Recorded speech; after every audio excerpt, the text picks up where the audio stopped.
Ghanimatu majalisi dzikri al jannah. Hasil dari hadir majelis seperti ini adalah surga. Kita jangan bahas surganya dulu. Kita tunaikan dulu adabnya hadir majelis dan adabnya di dalam majelis.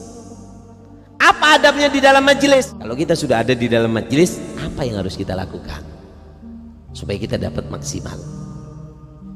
Yang pertama, ifsahul makan, ngasih tempat kepada teman yang datang. Ini adabnya, dan ini termasuk hal yang sangat baik, bisa mencuri hati seseorang. Sampai kalau kepingin mencuri hati seseorang, sampai terkadang duduk kan masih agak lenggang, ada temennya datang langsung sini.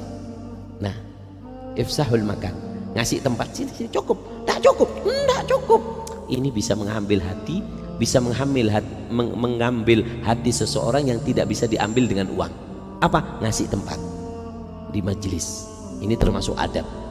Jadi kalau ada temennya, suruh sini, sini. Ini termasuk adabnya. Yang kedua, la yatakallam ma'al akhar, nggak ngomong dengan orang lain. Ini termasuk hal yang sangat jelek. Ketika ada yang ceramah ngomong sama yang lain, ini bukan adab majelis ini. Yang ketiga, yusyariku dzikir ma'hum, termasuk adabnya majelis itu ngikuti baca. Ya Rabbi salli ala Muhammad, ya Rabbi salli alaihi wasallim, ya Rabbi, ikut. Ini termasuk adabnya hadir majelis.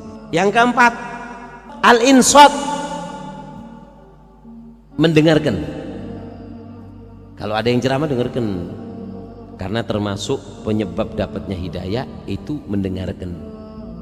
Paham ya? Ini pintunya ke hati. Alaikum bimujalasatil ulama wastima'il kalamil hikmah. Hendaknya kamu hadir ke majelis zikir wastima' dan dengarkan.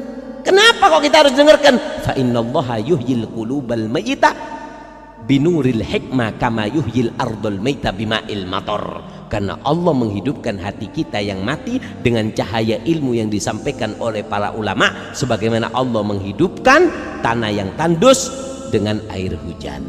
Yang kelima, yaktatifuna atayyibil kalam, metik daripada buah-buahnya majelis, kalimat-kalimat hikmah yang disampaikan oleh Habib. Oh kiai, tulis bukan 3 2. Ini termasuk adabnya majelis. Yang keenam, wa yash'ur anna kullu khitab lahu la li ghairi. Termasuk adabnya majelis adalah merasakan bahasanya apa yang diceramahkan oleh ulama, apa yang diceramahkan oleh Habib, apa yang diceramahkan oleh kiai itu ditujukan untuk saya, bukan untuk orang lain. Ini termasuk adabnya. Betul. Jawabin korwah, nyindir wah Habib, korwah. Beban bila. Jadi setiap dengarkan ceramah itu tujukan sama kita. Enggak, saya enggak melakukan. Ya mungkin diceramahi itu supaya kamu tidak terjadi seperti itu, supaya kamu enggak melakukan itu sebelum terjadi seperti itu. Yang ketujuh, niat mengamalkan apa yang didengarkan. Ini termasuk adabnya majelis.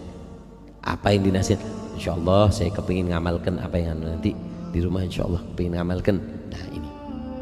Yang kedelapan, termasuk adabnya majelis. Apa?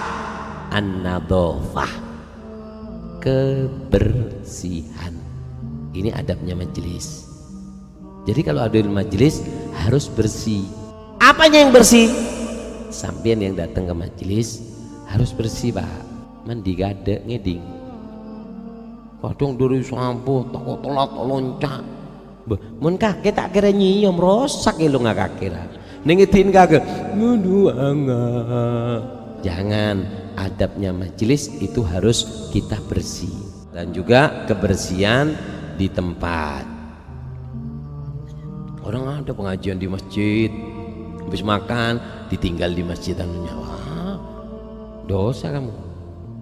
Beli kacang, Habib beri kolek, diambil dibawa, ditaruh di tempatnya. Ini termasuk adabnya, karena an-nadhafatu minal iman.